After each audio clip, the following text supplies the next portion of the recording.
You are watching CEO TV, a production of Accent Infomedia Private Limited.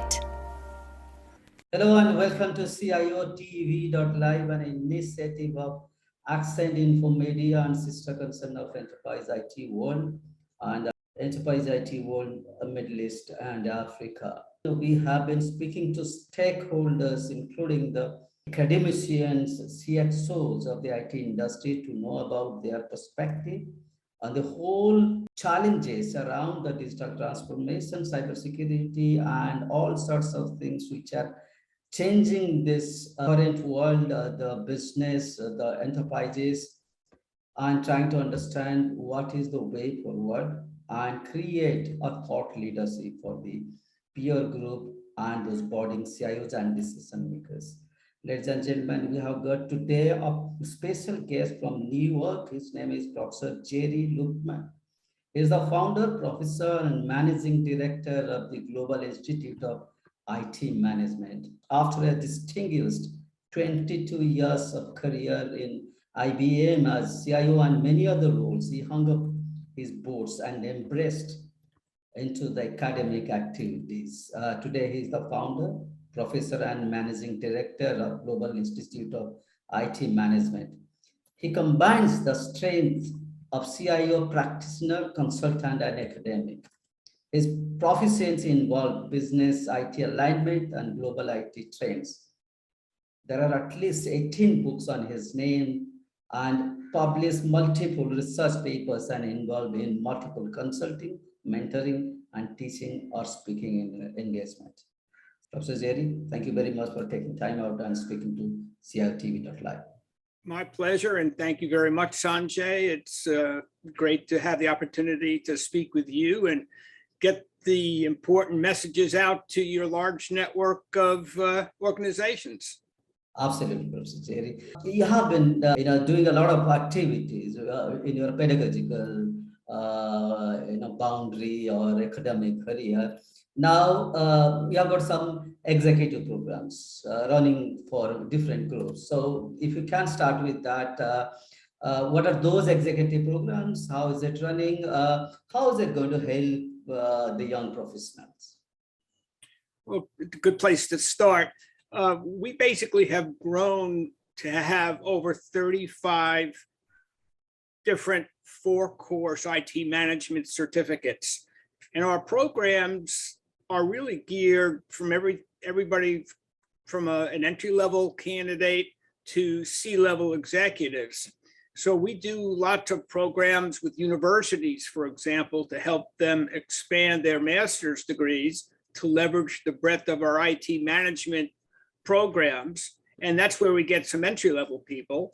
But on the other extreme, we've had great success, especially in today's world where every company, every industry is becoming a digital company with Global 1000 CEO executives. Now, those people are not concerned about certificates, but we did have really nice 2.5-day seminars in a really lovely venue with that level of an executive, because they are constantly hearing about these emerging technologies and what they potentially could do to their industry and company. And they really haven't found a safe space, so to speak, to go to find out more about those different technologies. They still don't want to go to universities because the universities are still too academic, and they tend to not want to go to vendor organizations because they're constantly hitting on them to market their products and services. So we provide them, again, with a very nice safe space and capability to present it at a level that they could appreciate and understand. So those have been very successful too. But that being said, our sweet spot really is IT professionals with 10 or more years of experience. So they're IT people who have typically proven themselves as good technical people, perhaps good project managers or lower level managers or consultants or service providers, but they haven't had the leadership or management or industrial education to really be more effective as they move up in their careers, to work with more senior level business people, whether they're within their own company or a client corporation.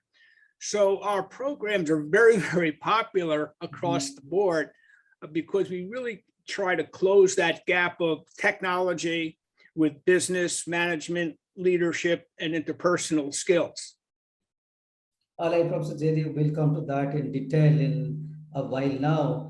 But before that, if you can let us know about, is there any geographic boundary or restriction to your program? What I mean is that is it restricted to North America or to that region exactly, or it is extended to other region? If at all yes, then how is it happening? Is it remotely you do on a virtual platform? How does it happen? Well, basically, we're called the Global Institute for IT Management. So we are global. We have programs literally all over the globe. It's easier to say where we don't have programs than where we do have programs. And the digitalization transformation is something that is being experienced everywhere. It's certainly not something that's just in North America or Western Europe or India or the Middle East or Africa or other part. It's everywhere. And the skills gap necessary to prepare IT people for the digitalization persists everywhere. And the demand for non-IT people to understand what's going on is everywhere. Now, not every country is at the same level of that growth and demand, but nevertheless, the demand is clearly there. One of the things that we have found is, as we go around the globe and do these programs and talk to different people, is you could take a programmer or a database person or a security person or whatever, and whether they're from Bangalore or Brooklyn, their technical skills tend to be, the same. They're very, very good. Again, what really differentiates them and what the gap in demand really is with regards to those other skills that we talked about. Again, the management skills, the leadership skills, the industrial skills. So, you could be the best technologist in the world, but if you can't effectively communicate and work with your non-IT business partners, you're not going to really move up in your careers. And again, that's what we're trying to address. So while there are thousands of very, very good technical programs around the globe, nobody seems to have the breadth of IT management programs that we're providing, which is why we're growing so rapidly and why we're so successful. Okay, I'm now being tempted to ask you more questions about the nitty-gritties of the program, as to how you are creating an amalgamation of administrative excellence, also IT excellence or technology, although they were proficient in technology. Now, the other skill set which is quite required for them to grow is the management, isn't it? So how are you managing? What exactly are you taking forward, putting them into? Well, it really varies significantly based on the candidate's experience, background, and their career objectives. So whenever we do a live program, whether it's live face-to-face or live online like we are now, we customize the program with our affiliate or our partners to meet the specific objectives of the candidates. And it varies dramatically, as you might expect, whether they're an entry-level person or a very experienced person or a non-IT person. We also have pre-recorded asynchronous online programs and blended programs that obviously are not as easy to customize because they're pre-recorded.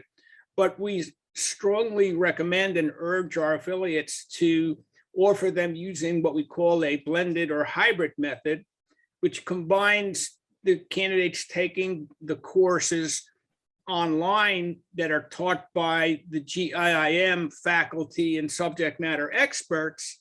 And then we prepare local faculty to serve as facilitators and mentors for the class discussions and projects. So that works out really quite well because number one, they get the benefit of hearing the GIM faculty subject matter experts, but they get the local faculty who are more cognizant of the local cultural and economic considerations for the class discussions and projects. And that, that being said, quite candidly, when we do that type of program, there's more flexibility in the tuition that we can charge. So we could make it more affordable to candidates, geographies that can't always pay the same amounts that candidates could pay in North America, Western Europe, or parts of the Middle East. So it works out, again, quite well. All right. Do you have any target or do you have any vision in terms of reaching out to a particular number of people, executives, or a particular number of countries, say for this year or a couple of years from now? Well, our vision is to be the most sought after offering for IT management education, and we're slowly but surely progressing to reach that point with the breadth of our offerings and the reach of our programs around the globe. So we don't have any specific numbers of candidates, but we're having a great time, growing exponentially, again, especially, given where we are in today's world of digitalization. I mean, candidly, I got a lot of gray hairs, so I've been around for a while and I've experienced a lot of changes that have taken place, not just in technology, but in technology's role in industry. And we are really reaching the point today where IT is clearly being recognized as an important contributor, perhaps even a driver of revenues and business strategy. So this is a very exciting time to be part of IT and have a career in IT for those people who are prepared. And with the experience I have, and what I'm trying to do is to try and ensure that these candidates are prepared for these challenges and appreciate the kind of things that they have to understand when they're taking their techie skills and learning how to apply them in their business and how to be effective in communicating them to their business partners. So it's a great time to be in IT, and anybody that's looking for a career, and the numbers bear it out, the opportunities are growing exponentially, and the demand for IT candidates who have the proper balance of skills, the demand greatly outpaces the number of candidates who are really prepared to serve those types of careers and opportunities. So it's a great place to be, wherever you might reside. I know, Professor Jerry. But this is very dynamic world. The technology that we are talking about, the IT particularly, is very dynamic. It's ever changing. It's ever young, I can say. Yesteryears, it was client computing only. Now it is cloud computing. Now we are talking about doing all the transactions on metaverse.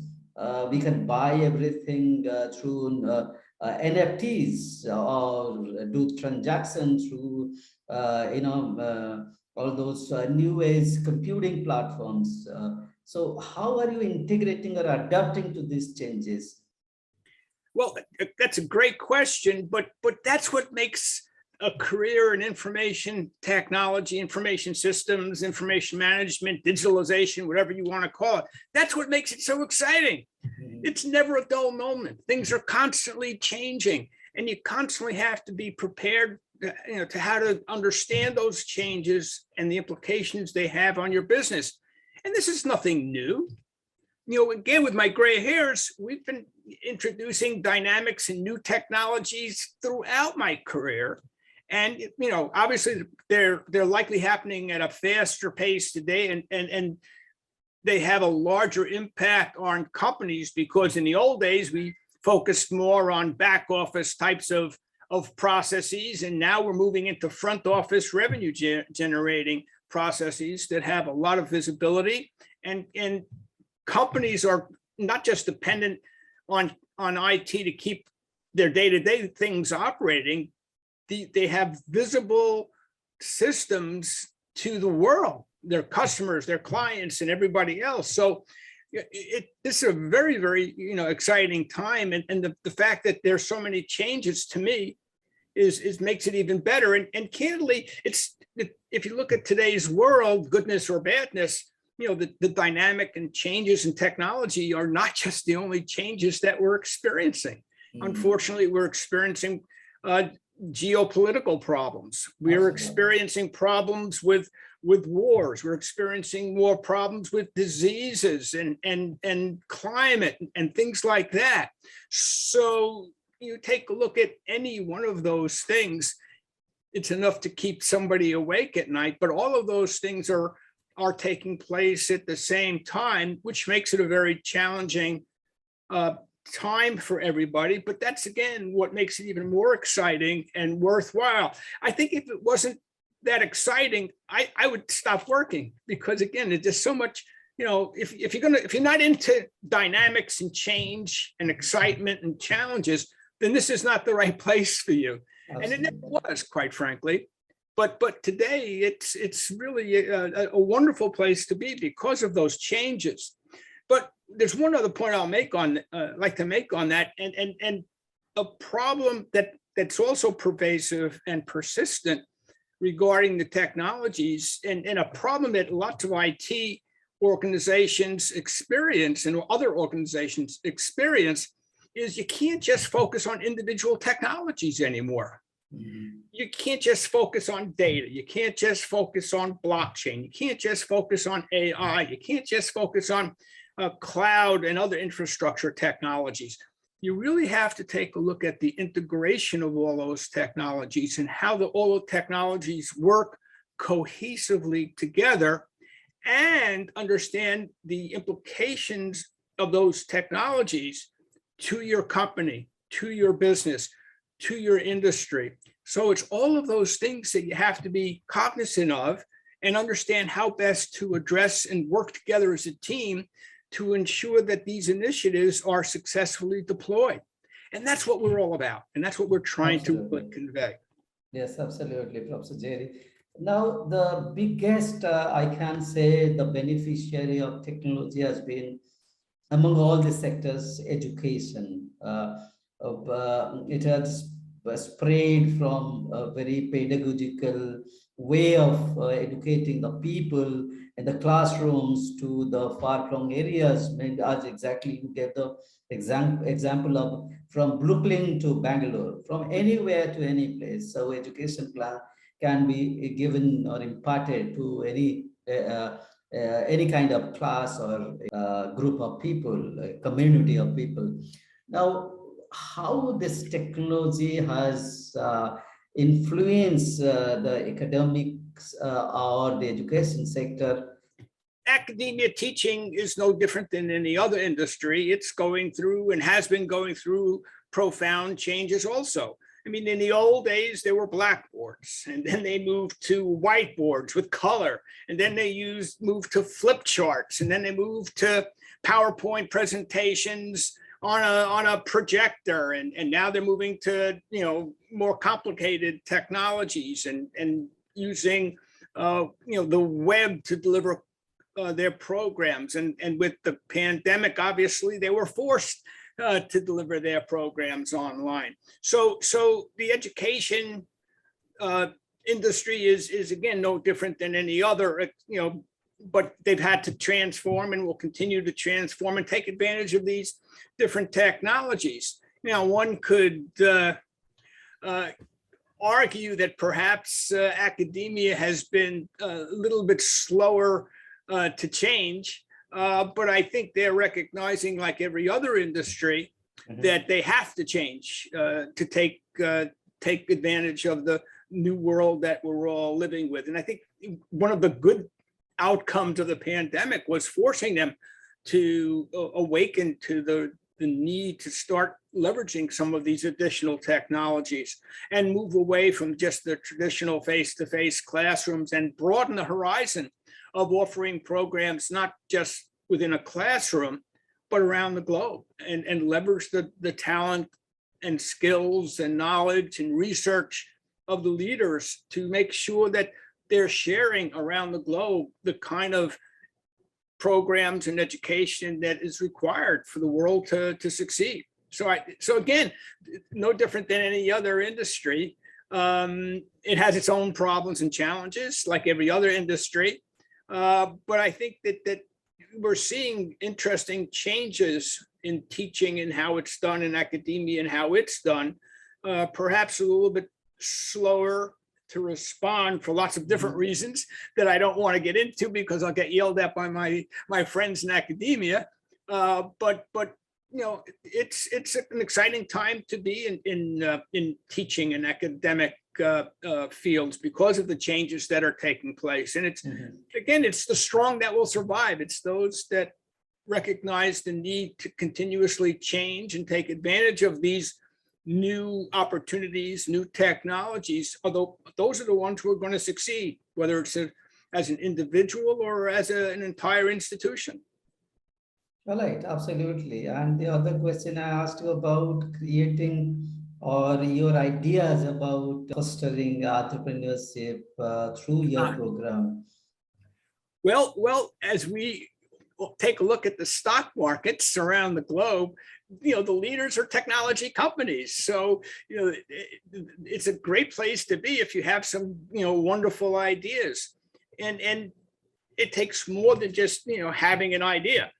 So it's just like having the technical skills within an IT department. You need more than just the technical skills. You need more than just an idea to be successful as an entrepreneur. You have to understand your target market. You have to understand the industry. You have to understand the value that you're going to provide. And you have to understand how best to convey it to your potential customers and clients. And if you don't possess the ability to do all of those things, you're not going to be a successful entrepreneur. So the dynamics of the digital world is offering even more opportunities for entrepreneurs who have good ideas, but who also have the appropriate balance of skills that we talked about to be able to ensure that their idea really comes to fruition as a successful enterprise. Because it's one thing to be an entrepreneur, it's another to be a successful entrepreneur and make money. So again, it's the appropriate balance of skills. It always comes down to that.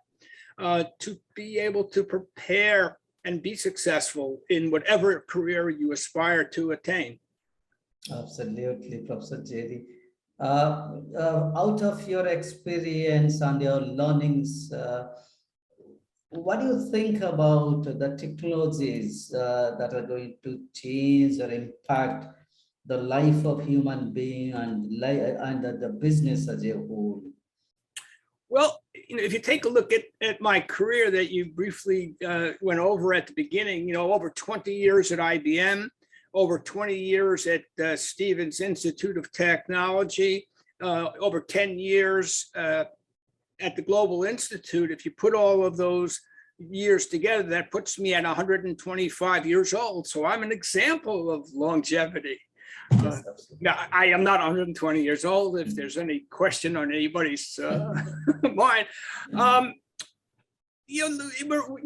health industry is another great example of what's transpiring through the use of IT and digitalization.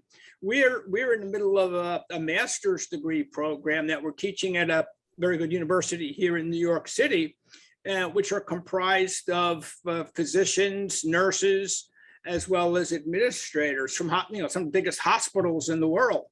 And there you're all realizing the impact that IT is having on each of their respective individual pieces of the healthcare industry, but also holistically regarding how all of it can be integrated throughout the entire hospital and shared with other hospitals, especially from a research point of view. So the impact that information technology is having in healthcare and the longevity that it could have on individuals and the opportunities to address diseases more effectively and efficiently, as well as get these different healthcare medications and services around the globe to locations that heretofore never had a chance to understand or be able to take advantage of these research entities is so significant and having such a major impact on the entire globe. So, again, like every other industry, like academia, healthcare is clearly a major implementer of IT initiatives and digitalization. So again, there isn't any industry that you can separate out that is more or less dependent on IT. We all are, they all are. And it's those that are more innovative in recognizing how to leverage technology and how to ensure that their IT department and non-IT department work cohesively together in how they deploy the technologies. Those are the ones that are going to succeed. So it's not the company that just has the best technology that wins. It's how that technology is used. And to do that, IT can't do it by themselves. And the business can't do it by themselves. It's how IT and business people work effectively together. We call that alignment.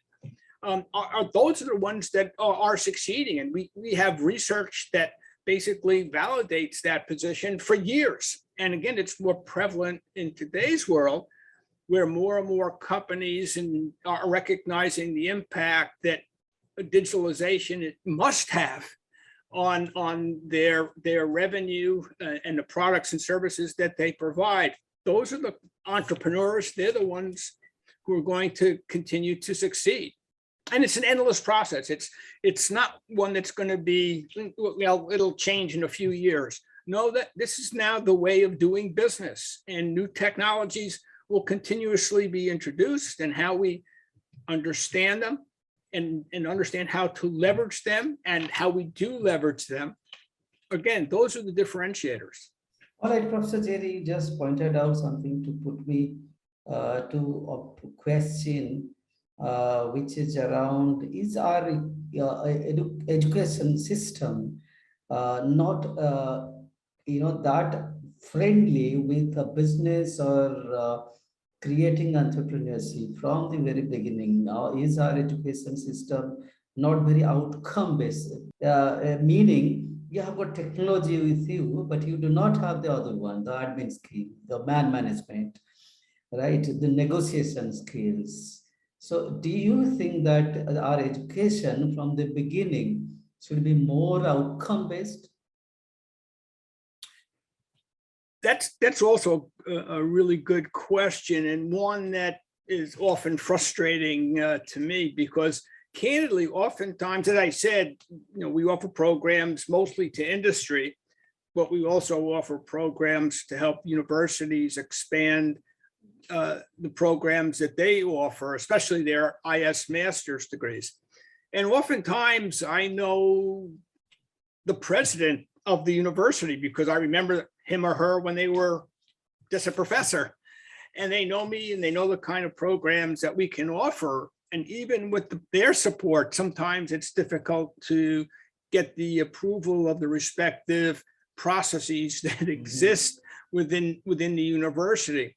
So, as I mentioned in my earlier comments about academia, the opportunities are clearly there, and most of them recognize the need to move ahead and take advantage of the changes that are taking place. But academia is fraught with some of their own inhibitors that are making them a little bit slower to respond. But I think that in the long run, they eventually will have to. And again, it's those universities that are slow to respond or don't respond are the ones that are going to fall by the wayside. All right, Professor Jerry, let us bring up our conversation to an end. Before that, I must ask you some tips from you for the senior executives or those executives who wish to enter into some administrative assignments. What are the tips and tools they need to adopt? Well, I assume that since they are already successful leaders, they are aware of the kind of things that they need to continue to do. But clearly, learning is a continuous process. You can't stop and say, I know what I need to know. A company that is number one in their respective industry and has, had a great strategy to reach that point can't sit back on their laurels. They have to continuously evolve. They have to continuously change that strategy. They have to recognize how current competitors can move ahead of them in offering additional products and services, or new entrants can move into their industry that they never even thought of before. The technology has now enabled small companies to now compete like the biggest companies, because they can leverage the technology through some of the service providers. So these emerging technologies that we touched on very, very briefly are now accessible to every company, no matter what their size, and they could quickly understand how to leverage or use that technology in an innovative way and jump ahead of some of the leading companies. So this is a very, again, exciting and different world, because we've now opened up the opportunity to competitors that heretofore weren't able to compete against the big guys, and now they are able to compete against the big guys. So, when I have had the opportunities, for example, to do some of those large cap CEO programs, basically, I convey the same type of a message. They've got to understand what's going on with digitalization, some of the special considerations that IT organizations sometimes are confronted with, and how to really ensure that their IT people have what they require to succeed. And more often than not, it's not just the education and training that's required, it's also having the ability to get engaged in really good discussion and governance processes to help understand and prioritize what the opportunities are, what the investments need to be, and how best to implement them. Because the changes aren't IT changes, right? We have to stop thinking of it's an IT justification. It's called a business case for a very specific reason, because it's business. And you can't ask IT to do these types of things on their own. So ensuring that the senior business executives understand that the relationship between IT and business is essential, perhaps more now than ever before. If that company is going to succeed, the relationship has to be there. And we've come up with a maturity assessment that we've been using and is frequently used all over the globe to assess the relationship between IT and non-IT organizations. And we've got valid research that basically says the stronger, or the companies with the stronger IT business alignment maturity assessment, they have the better relationship, outperform other companies in the industry that have a lower IT maturity relationship. So the important message is understand the importance of the relationship, the alignment between IT and business organizations, and how to foster that and leverage that, and how to ensure that you continuously keep your strategies up to date and are constantly aware of the changes that are going on around you in technology, as well as the geopolitical and social world, and be prepared for those changes. Those are the companies that are going to succeed. All right, Professor Jerry, thank you very much for taking time out and speaking to CEOTV.live. Absolute pleasure learning from you. The biggest takeaway from you is that IT cannot actually do everything. It needs IT and other things to go hand in hand in order to make the business case successful. And the other thing was said about the change management. So the executives need to understand and create a right strategy to bring out the right maturity strategy, I can say, to bring out to the closure of the case or closure of the closure. Thank you very much, Professor Jerry. My pleasure, Sanjay, and I look forward to working with you and your team in the future. Have a great day. Absolutely. So, ladies and gentlemen, that was Professor Jerry Luftman, founder, professor, and managing director of Global Institute of IT Management, New York. If you have any question or query, my email ID will be given at the last slide of this conversation. You can drop me a mail, contact me directly. We can get that question answered. Thank you very much for watching.